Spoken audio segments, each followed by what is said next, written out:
एक छोटे से गांव में रामू नाम का एक बच्चा रहता था। उसका गांव हरा भरा और शांत था। गांव में छोटी छोटी गलियां, कच्चे घर और चारों ओर हरियाली थी। रामू के माता पिता किसान थे और वे दिन भर खेतों में मेहनत करते थे। रामू भी अपने माता पिता की मदद करता था, लेकिन उसका मन हमेशा कुछ नया और रोमांचक करने में लगता था। रामू को स्कूल जाना बहुत पसंद था। उसके गांव का स्कूल एक बड़े पेड़ के नीचे चलता था। वहां के मास्टर जी बहुत अच्छे थे और बच्चों को बड़े प्यार से पढ़ाते थे।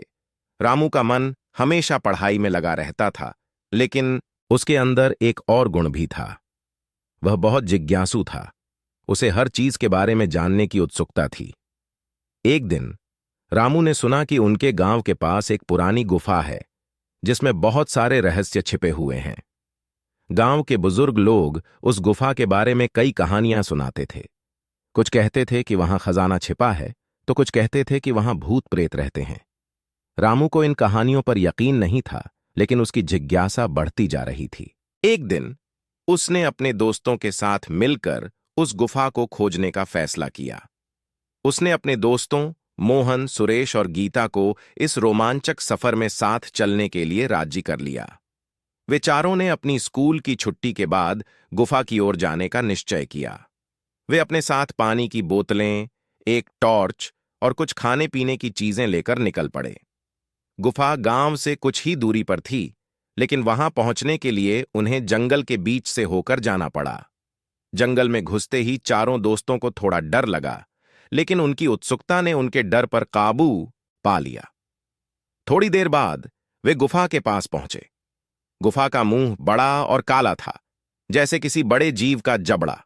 रामू ने सबसे पहले गुफा में कदम रखा। उसकी टॉर्च की रोशनी में गुफा के अंदर की दीवारें चमक उठीं। अंदर का दृश्य अद्भुत था। दीवारों पर पुराने चित्र और कुछ लिखावटें थीं। रामू ने ध्यान से देखा तो पाया कि ये चित्र और लिखावटें बहुत पुरानी थीं। शायद यह किसी प्राचीन सभ्यता के अवशेष थे। गुफा के अंदर और भी गहराई में जाने पर उन्होंने देखा कि वहां एक छोटा सा तालाब था, जिसमें साफ पानी भरा हुआ था। तालाब के पास ही एक पुरानी संदूक पड़ी थी। चारों दोस्तों ने मिलकर उस संदूक को खोला तो उनकी आंखें चमक उठीं। उसमें कुछ पुराने सिक्के, आभूषण और कुछ कागजात थे। रामू ने उन कागजातों को देखा तो पाया कि वे किसी प्राचीन भाषा में लिखे हुए थे। उसने उन कागजातों को संभाल कर रखा और सोचा कि यह सब मास्टर जी को दिखाना चाहिए। वे जरूर इसके बारे में कुछ जानते होंगे।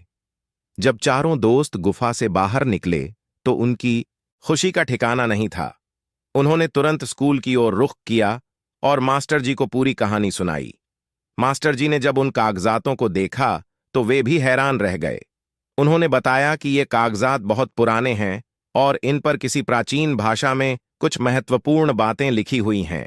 मास्टर जी ने उन कागजातों को पढ़ने और समझने की कोशिश की। कुछ दिनों बाद उन्होंने बताया कि ये कागजात उस समय के हैं जब उनके गांव में एक प्राचीन सभ्यता बसी हुई थी। उन कागजातों में उस समय की संस्कृति, रीति रिवाज और जीवन शैली के बारे में महत्वपूर्ण जानकारी थी। रामू और उसके दोस्तों ने गांव वालों को भी इस खोज के बारे में बताया। गांव के सभी लोग रामू की तारीफ करने लगे। उन्होंने मिलकर उस गुफा को संरक्षित करने का फैसला किया ताकि आने वाली पीढ़ियां भी इस प्राचीन धरोहर के बारे में जान सकें। इस प्रकार रामू की जिज्ञासा और साहस ने उसे गांव का नायक बना दिया। उसने यह साबित कर दिया कि जिज्ञासा और मेहनत से कोई भी बड़ी खोज की जा सकती है। गांव के बच्चों के लिए रामू एक प्रेरणा बन गया और उसकी कहानी गांव में हमेशा सुनाई जाती रही।